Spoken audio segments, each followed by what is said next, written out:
Hello! Well, I'm just not doing that to myself this year. And relationship wise, tip of the day. This is needed. Vlogger! This is the final step of the recipe. Make it all actually come together and come to life this year. And just breaking it down bit by bit. And there you have it. I feel like these are the best 3 ways to approach a year. It's simple, but that's what you need. Let this year be your BITCH. Good morning, how are we? We are a long way away from Lanzarote now. Haven't vlogged since Lanzarote. I knew I just wanted to get started then. I didn't care about it being consistent, I just wanted to start. I've built out a little bit of a routine for myself. It's time to get consistent. The plan is to get one out once per week. For this week, we're going to touch base on 3 things to make this year your absolute BITCH while going through a day in the life. A little bit of both. So it is currently 9:30, Saturday morning. Heading out for a run with one of the girls. We're going for a 10k run, going for a bit of breakfast. She has a big important interview coming up, so we're going to sit down together and with preparing for the interview. Then I will touch base on tip number 1, so you might want to stick around for that after we have the run done.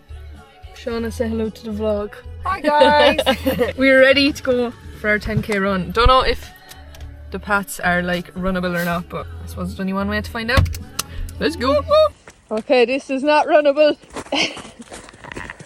Maybe this is a bad idea. No, me. What pace are we at? Right, little update that 10k turned into 3.5k because it was an absolute death trap. So we're just gonna have to park it up for now. We might see if we can run the rest later on the main roads at home. And it's time for breakfast o'clock now. Woo! Interview prep. Whoop whoop. And we are back home. Now it's finally time for the one of 3 tips that I have to make 2025 your BITCH. So let's finally get into it. Proper professional here. We're pulling out the whiteboard. Ignore Hasbulla on the whiteboard because my brother just bought a whole lot of Hasbulla stickers off Temu and just stuck them everywhere in my room. Gonna turn on the light and make this a bit brighter. Is that a bit brighter? Who knows? So, number 1, this might sound stupid or obvious, but so many people are quick to be like, no, I'm leaving last year where it is. Don't want to think about it. Don't want to even put a second thought to it. I'm just cracking on with this year. Like, let's be real. We actually can't afford to be just writing off and forgetting about years in our life. And sometimes, don't get me wrong, they can be absolutely shit and they can be the last thing we want to think about. But I do feel it's important to even just reflect on that as it is and just notice small little strengths or small little things you had that you noticed about yourself. This doesn't have to be anything mad or deep. You can use a copybook and a pen, or you can just use the notes in your phone. If you're completely against the whole journaling vibe, that is okay. So you're going to reflect by asking yourself 3 simple questions. That is it. No more, no less. Question number 1, 3 wins and why. And these don't have to be anything big or magical. For a lot of people, sometimes in the year, it's literally just about surviving. Just write that down and reflect on it. And the why is so important as well. Number 2, 3 memories and why. And last but not least, any lessons or feedback that you had across the year. With your memories, sometimes these can be good memories, sometimes they can be bad memories, such as grief, loss, and it's okay to write those down. And then any just small little lessons or feedback or anything that you have for yourself. 3 simple questions. Even just pause this video now and just even jot this out, or bring yourself out for a coffee, take yourself out for a drive in the car, but this is going to be your first and most important step. And if you think I'm just giving this out to people and not doing it myself, I'm not. I've actually done it for myself. So I'm going to give you a little run through mine, and it's not a case of comparing yourself to mine or anything like that. As I said, everyone's going to be so different. It was so lovely going through these with my clients. A year will always come with some good, some bad, but I do think it's important not to just write it off. My 3 wins were obviously running a half marathon. Why? Because I literally thought that was impossible. Next one was spending more time with friends, which I definitely feel we've got closer as a friend group, and I've just really enjoyed that and making time for it, because I always said, don't have time, I'm working, don't have time, I'm working. So it was nice to actually do that last year. Solo trip to Cyprus, even though it was a small one, because I've travelled to Bali on my own, I've travelled to Vietnam on my own, I've travelled to Australia, all these mad places. It was just so nice to book a small little weekend away for myself to start the year. So I definitely want to bring that into this year. Just have something small for myself. I do just enjoy taking myself away, enjoying that little bit of time, and I really enjoyed that. Memories, my mum and my best friend's wedding, running a 10k race with the girls. It was their first race to do, and like just helping them train for it, getting them ready for it. I just enjoyed the whole process, not even just the race day, the process of helping them get there, see them going from not being able to run 3k to then building to 4k, 5k, seeing those small little achievements. When we'd be meeting up for runs, doing it was actually the process was more enjoyable. Well, not more enjoyable, but there's always a lesson in that, to enjoy the process of things. The reward is the journey. And my family holiday that I had in December. It was so nice to get away to break up the winter time, and we just had such a nice time together as well. And lessons I had was, I feel like I've like cut out a lot of noise and taking myself aside and doing things for myself and be like, what do I actually want here, rather than feeling what you have to follow on social media or what's going on or trends or anything like that. Actually just deciding what I want to do for myself and what Tasha wants for her life and what she wants it to look like. So I really feel like I've stepped into that as well, which I'm happy with. And yeah, the second one I have down is do what you want. Like, life is so short. That's why I've started doing these things. I always told myself, oh, I'm a coach, you can't be showing, you're always told by mentors not to show you're having too much fun, or like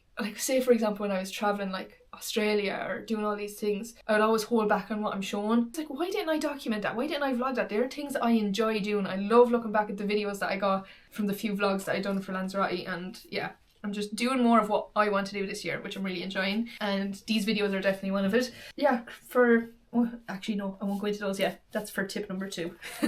Right, so that's tip number 1. What I found as well when I was picking like my 3 memories and things like that is I was going through my camera roll, and I was like, oh my god, there was so many small nice moments that I nearly kind of like forgot about, like going away with my granny for the day to Waterford for like a fish and chip during the summer. All these small little things that you kind of go through and you're like, you know what, there was a load of nice little things there. So yeah, it definitely does get you thinking. Spend some time with it. Number 2 will be coming later. I have now some work to do, so I'm going to do a little work block here on a Saturday. I always kind of do an hour or 2 just to like plan out my week, get back to messages. I have a few extra little jobs to do just with it being the start of January. I'm going to get that done now and we will be back to you then. Just having a look at 5 minutes on Stairmaster, which is perf. Yeah, actually if you want to switch this around for going forward, we can, just let me know. That is the few work bits wrapped up that I needed to get done. I'm still in my running gear. And the reason that I am is because I'm just determined to get this 10k run done. Like, I know we got 3.5k done in the park. It was way too slippy. And I'm kind of thinking, will I drive out the road? So obviously the roads will be a bit better. I'll stick on a high vis. Actually, that's what I need to grab. So I'm just going to drive out and see if they're runnable. And if they are, what will I have left to do? 6.5. I'll have 6.5 kilometers left to do. I know the marathon's not till May, but sometimes it's just going to fly around, and I just want to leave no stone unturned. It's out of my control and I can't do it. I can't, so at least I've tried every single measure. Actually, do you know what? If all comes to all, I'll just come back and run the treadmill. Let's drive out the road and see what it's like. Yeah, right, you little friend. You okay? You having a good day? You just chilling? Toys everywhere, doing what you do best. Still so cold out though, isn't it? Hardest thing about running this time of year is being out and about in a pair of shorts. It's not the one, but needs to be done. Just pulled up here now, and the footpaths here, as in it's not a footpath, it's a hard shoulder. So it's a hard shoulder on a main road. They actually seem so fine, proper thought out. So I think I'm going to chance it. I'm going to ring Shauna, ask her does she want to rejoin for this last bit of her run. If not, we will head on. If so, we'll go collect her. Hello. Well. My watch here is going off. I was like, what the fuck? Loves the watch. Come here. I just drove out the road here, and like the hard shoulder actually seems grand to run on. So I'm gonna do my last 6.5k. Do you want to join? No. Yeah. You will? Are you sure now? You don't have to. I just said I'd ask you if you want to. No, I will, yeah, fuck it. I have to get over somewhere. Yeah, no, I just have it in my head now that I want to finish it. So I said I just done a bit of work there, and I'm still in the same stinky clothes. Just sit down here and you know. But yeah, go on, take me, sure, I'll go here. Perfect, alright. Be there in 2 minutes. Let's go! Want to see it through. That is the second run done and dusted. 6.5 kilometers, and I genuinely feel so good after it now. Like, I'm so glad I got it done. And my last resort anyway was the treadmill, if all came to all. I want to make sure I give it the best possible chance that I could. So even though it took 2 goes, we got there in the end with the 10k. We have some electrolytes. Cilantro. We're back with the whiteboard, and we're on to tip number 2, and that is intention setting. This is the way I like to do it. This is the way I get my clients to do it, and honestly I found it to be the most successful way to do it. I find when you set like these big, like everyone says, goal setting, and you set these big mad things, people try to take them all on at the start of the year, burn out, and they've forgotten what they even are come the end of the year. So here's how we're going to do it. Really simple. You have 4 core pillars that you want to set intentions for. So we have career, relationships, personal growth, and last but not least, the most important of all, because you can't do anything pretty much without this, and that is health. Write these 4 down on the notes in your phone or in a copybook, and you're going to set 1 to 2 intentions in each of these 4 core pillars. Now, the main and most important thing to keep in mind when setting these is they don't have to be anything big or wild. It is so important to meet yourself at where you're at in all of these areas of life, and when you're setting these, not getting pulled into the comparison of social media is going to be the most important thing. If you're heading into this year maybe not in a good headspace, the thoughts of setting big mad things when you can't even see ahead yourself can be really, really hard. So keeping these as basic as you possibly can is going to be super important. I'm going to list out one of each that I have for myself. One for career for me is just enjoying what I do, because sometimes it's so easy to get roped into social media, get roped into comparison. Maybe I should be doing this, maybe I should be doing that, and I'm just not doing that to myself this year. I'm really putting focus on taking myself aside and asking myself what Tash actually wants to do. Personal growth, book another solo trip for myself this year. Again, this is not anything mad or big because I've gone on so many before, but something more or less that I want to keep consistent because I do get so much from it. Health wise, I actually want to learn how to say no to things because I do find I can burn out very, very easily. So I want to make sure if I'm doing something maybe on a Friday or Saturday that I have a morning or an evening just for myself and making that small boundary. And you might say, how is that even a health goal? Like, you should be setting weight loss, you should be setting this, you should be setting that. Our body always finds a way to catch up with us when it comes to like stress, burnout. It'll always come at a time we don't want it. And I want to make sure I can reduce that as much as I possibly can for myself this year. And relationship wise, really just hone in and value the friendships that I have, making the most of them. And 2 to 3 very good people is 100 times better than 15 to 20 social acquaintance. So hopefully a few of those give you a little bit of inspo. I'm going to go shower now, get something to eat, and then we'll be back. Final tip of the day. This is needed. Tomorrow is hair wash day, so we just need to get through till tomorrow and we'll be masking her up, washing her. I can't wait for a good everything shower. And bam, we're showered. Fluffy socks are on. Today is a quite enough Saturday, and you know what? I'm loving it because I feel like every weekend and every week up to Christmas has just been busy, busy, busy, busy. So I'm really enjoying today. Just to slow down, have a bit of time to myself, get my run done. Using this week to just gradually bring things up week by week. I think when you get into the mindset of, oh, first week, let's go, and jumping in with 1,001 things, always just setting yourself up for disaster. I've done it so many times and I'm not doing it this year. So I've really enjoyed the pace that I'm taking the start of this year at, because I feel like it's something that I can keep increasing on and I'm going to get more out of across the year. We have one more tip left, but I'm starving, so we're going to go make something to eat first. And also these videos are going to be like a variety of stuff. Like this one is very like sit down, chill, chats. Next could be chaotic travels. Next could be girls' night. Like, I just want my YouTube videos to be nothing but just random and just life happening rather than following that in specific with them. So whatever I'm vibing with is whatever's going to come. You might like some, you might hate some. Keep an eye out anyways. If you haven't already, hit a little subscribe. Give this video a little like and a comment as well when you're finito watching it if you found it anyway beneficial. Vlogger, you're hiding under a press is in a video. What? I'm just gonna keep looking at it now until I decide. Yeah, Nicole's that sort of person who, like, actually, do you know what? We're all guilty of it. We all just rewatch the video we made and we're like, that's good. I'll probably rewatch this a few times. And Bosch.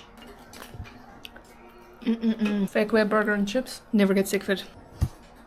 Ketchup and mayo, the goat. Gonna eat this and I'll get back to you with the last tip of the day. It is currently 6:15. My POA for the evening is get into my jammies, pop on a little movie, bag of popcorn, and just zen out for the evening. And I actually cannot wait for it. But we have to give you this first. You'll see actually in the bed I have my my boxing wraps back from the washing machine and dried. I need to wrap these up as well. I was like, will I just sit here and wrap these up while I chat? But I need to write as well, so we might do a bit of both. So, last one. Number 3 is the 6-week block method. So we've reflected on last year, we've got our feedback, we set some intentions for this year, and this is the final step of the recipe. Make it all actually come together and come to life this year. So as I was saying before, like, it's great to have goals for the year, but where people go wrong is they try to attack them all at once in January, burn out, forget about them. They can't even find the sheet of paper where they wrote down what they were going to do this year, and they're just limboing through the year and just feeling crappy about it. So we want to make sure that doesn't happen for you this year, and the best way to do that is the 6-week block method. So basically what you're going to do is, rather than approach the year on a month-to-month basis, approach it on a 6-week block basis. So you're just going to give yourself 1-2 max of things to focus on for the next 6 weeks. So that way then you're not taking on absolutely everything from your list of intentions, and you're giving yourself a bit of time too with 6 weeks. Because as I always say to myself and to clients, sometimes life is going to happen, and sometimes it's just going to be about controlling as much as you can. And in 6 weeks is not too short, not too long, and it allows you to be adaptable adaptable as well, because when you set your small plan for the next 6 weeks, you're going to pick a date in 6 weeks time to actually sit down, reflect on the last 6 weeks and decide what's the next best step for the next 6 weeks. When you're reflecting on the last 6 weeks, you're looking for 2 wins, 2 core memories of the last 6 weeks and some feedback that you got for yourself from the last 6 weeks. You're then going to ask yourself what's the next best step for the next 6 weeks, and by doing it that way, you're allowing yourself to be a little bit more adaptable, because some 6 week blocks might be just quieter, might be just about surviving and doing the basic things for yourself. Others you might be able to do different things, pick up the pace a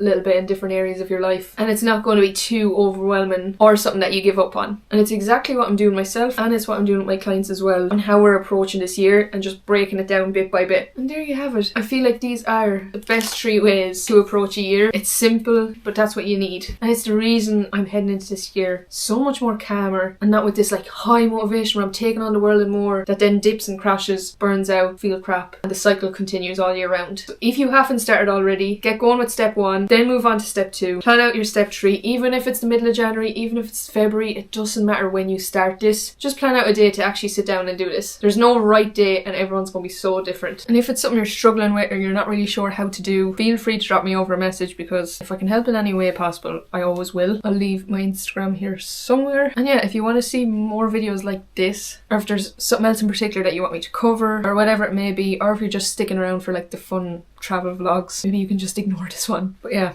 I'm excited for this little journey of these videos and just making things that I enjoy doing. So if you enjoyed this, feel free to give it a little subscribe if you haven't already. Give it a little like, a little comment. Even send me over a photo when you have your plan done, or a screenshot if you're using your phone and you're not a journaling gal or boy. We will see you in the next one. Adios. Let this year be your BITCH.